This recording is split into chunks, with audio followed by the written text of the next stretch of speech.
Half pound cake এখন আমার পেজে অ্যাভেলেবেল না, কারণ হাফ পাউন্ড কেক অনেক ঝামেলার হয়ে থাকে। একটা ডিমের ব্যাটারের হয়, আর হাফ পাউন্ড কেক একটু বেশি ব্যাটার লাগে, তাহলে কেকটা সুন্দর হয় এবং বড় লাগে দেখতে। কিন্তু ছোট হয়ে গেলে কেন জানি আমারও ভালো লাগে না কাজ করতে। আপাতত আমি হাফ পাউন্ড কেক অর্ডার নেওয়া বন্ধ করে দিয়েছি। তবে হ্যাঁ, আপনারা পেজে মেসেজ দিয়ে রাখবেন, যদি ধরেন আমার আজকে অন্য কেকের অর্ডার, তাহলে আমি হাফ পাউন্ড কেক নিলে আপনাদেরকে দিয়ে পোষাইতে পারবো। বাট শুধু আমার আজকে কোনো কেকের অর্ডার নেই, আপনি আমাকে হাফ পাউন্ড কেক অর্ডার দিলেন, তাহলে কিন্তু আমার ভেজাল হয়ে যায়।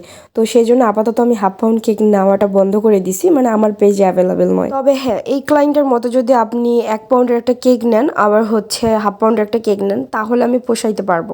কিন্তু শুধুমাত্র হাফ পাউন্ড কেক, এটা আমার জন্য একটু কষ্টদায়ক হয়ে যায়। কষ্টদায়ক না, আসলে আমার পোষায় না।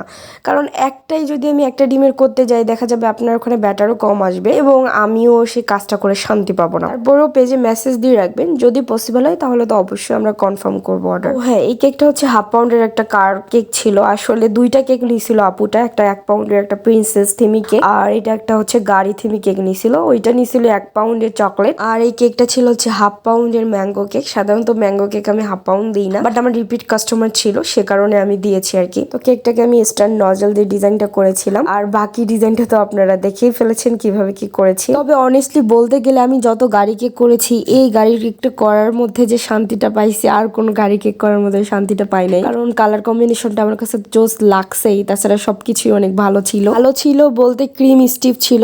তো এই যে আমার কেকের ফাইনাল লুক কেমন হয়েছে অবশ্যই বলবেন। কিন্তু গাড়ির কেকটা এত ভালো লাগছে আমার কাছে, খুবই ভালো লাগছে। কালার কম্বিনেশনটা অনেক জোস ছিল। আর যিনি কেকগুলো নিয়েছিলেন তিনি আমার রিপিট কাস্টমার ছিলেন। তো এই একটা কেক ছিল, আর একটা কেক এটা ছিল, 2টা কেক উনি নিয়েছিলেন। এই কেকের ভিডিও আমি অলরেডি পোস্ট করে দিয়েছি, আপনারা যারা দেখেন নাই তারা অবশ্যই দেখে নেবেন। কেক 2টা আপনাদের কাছে কেমন লাগলো অবশ্যই কিন্তু কমেন্টে জানাবেন।